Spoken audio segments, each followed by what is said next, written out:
I got Tbull here. Did I got a game in the Suzuya for you? It's, of course, the Tier 7 Japanese premium cruiser. There's the build. I'd always usually recommend Makawa um, on these Japanese cruisers if you don't have them.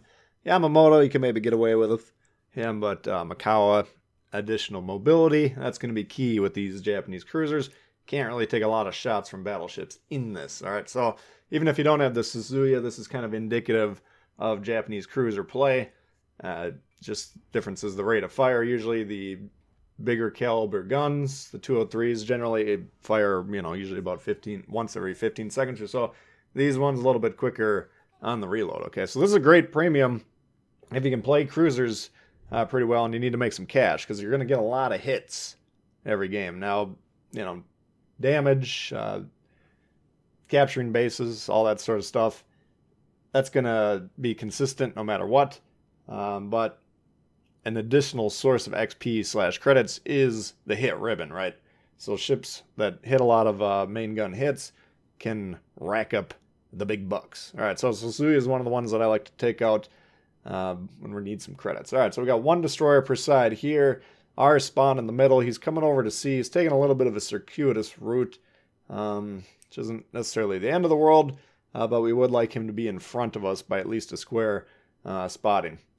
So we're going to be cautious with our position here. We're going to get some torps down just in case their destroyer moves into sea right off the bat. Maybe we can hit them, take them off the board with a lucky strike. All right, so it doesn't hurt to get them down. The red ships aren't going to be in range generally until our torps are more or less ready to reload anyways. And we can always flip this puppy around and get the torps coming off the other side. Here's an Amalfi now. He's coming in hot.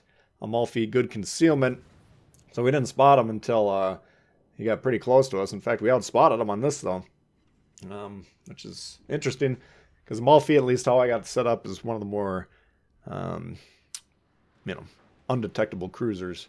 Tough to detect cruisers, I should say. At least in my Navy. All right, so we're going to flip around here, get some more torps down just in case he pulls out there, or, again, if there's a destroyer. So this is kind of the opening pathway type of a move I usually make with these things. We'd usually like to get some more shots off here.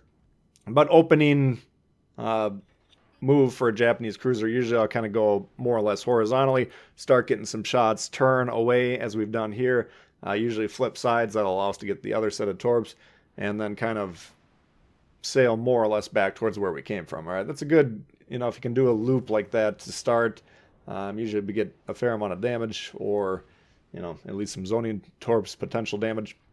And you can kind of see how the play develops. All right, so we're getting some fires. We got some ships moving in here to sea. Now we can see before our destroyer gets on there, the sea cap begins to be captured.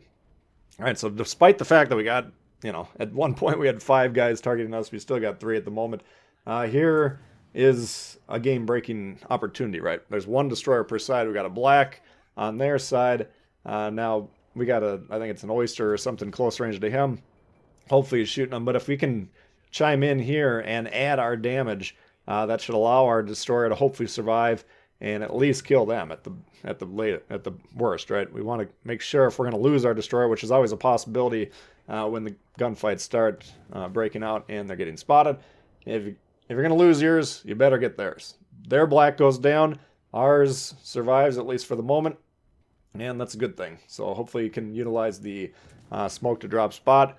Doesn't have a lot of health, so if they still continue to shoot him as they do there, he won't last long. So we're going to try and support him, add fire into this mines here, and increase the cost for him to push this oyster, okay? Because it looks like he's, in his mind, saying, okay, I'll trade this cruiser for the destroyer, which is always a good play. When the destroyer counts are low like this, always is a long time, but it's usually a good play. But anyway, if we can, really start to put some fear in his mind, okay, maybe I'm going to lose this ship, and if I don't even get the destroyer, then what have I done? I've traded a cruiser for no value gain. So that's what we want to do here, just supporting fire, suppressing fire, and you can see we're fine stopping, starting, backing up, going forward here, just trying to juke these guys. Yeah, sometimes we get shot. All right, that's the name of the game with these things. Occasionally we get blown up. It's the life of the beast. But just kind of stopping randomly and changing your speed and then starting again before they can target you makes you an annoying guy to shoot at. And if people miss you once or twice or three times on this, start to say, all right, I'm going to shoot something I can hit a little bit easier, right? A battleship or whatever else they got. All right, so the mines does go down. The destroyer does live. And we have a 2 cap to 1 advantage. So the game is beginning to look very good here. We just need to continue to put pressure on these guys. Now, red has concentrated basically all their forces on the C column here, but they are a little bit back-line-ish in their positioning.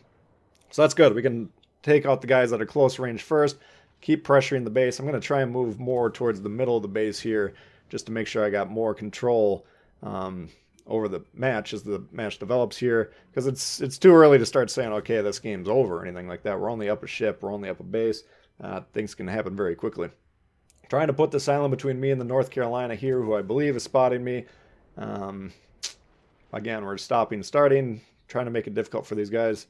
And as soon as we get that island in between us, we do drop spots. So now we can safely bomb over into this thing. Now, unlike, say, an American cruiser or maybe a British cruiser where the shells go really high and over the islands, Suzuya, you know, it goes up higher than the Mogami and the Miyoko and those types of ships, certainly due to lower caliber guns, but they're still relatively flatter arcs, which makes them easier to hit downrange, but you do have to have a little bit more distance between you and the island. So maybe an American British cruiser would be a little bit closer to this island, make it harder for them to shoot back if we get spotted. But Japanese, or Suzuya in particular, we don't have that luxury, right? So we do have to be careful. If anyone launches a plane and we get spotted while we're shooting or something like that, we need to be ready to get the heck out of Dodge. All right. Colorado's in trouble here. These American battleships, low lumbering beasts with a lot of superstructure, do not do well against this ship, right? He's used his damage control to put out the fire, but we get a lot of raw damage, and as soon as that damage control is up, which it is now, he's going to go back on fire very quickly. So this is what we're kind of talking about here, and this is how you can lose sides where you have numerical superiority, right? These guys are not in position to support those guys. Colorado ventures forward. He's a 1v, however many it is. Certainly me, I'm getting great spotting by the Oyster, and I can just bomb on these guys all day long without taking any return fire. But you gotta kind of move in conjunction. Hiding behind islands like we're seeing here is a losing proposition in most instances, right? We're not combining the shots, you know, we can't really defend ourselves, and, you know, it is what it is. They're probably frustrated. They're saying, okay, we can't see anything. The Oyster's spotting us. We got to take cover. Anyways, I get that. But at that, you know, sometimes you got to make a play you don't want to make, and maybe we're going to have to just push aggressively where we think that destroyer is, see if we can get them out of there or even spotted and start to do something. Because sitting back there while we tick up 2 points to every one that they get is going to cost them the game. So I'm starting to evaluate here. Okay, we want to be able to support this guy on C just in case he gets rushed, or we got the Amalfi moving in here. I'm considering targeting him. You can see the guns are switching sides. And I'm also thinking maybe we could get B. There's a lot of options here, but once again, we do want to get in the middle here. The middle's a dangerous spot to be, but it's also dangerous for the red team because a ship that's in the middle of the board has a lot of control. All right, so we're going to take a shot here. We'll get spotted briefly, but I don't think anyone's going to be able to react quick enough. And you can see we drop spot immediately there.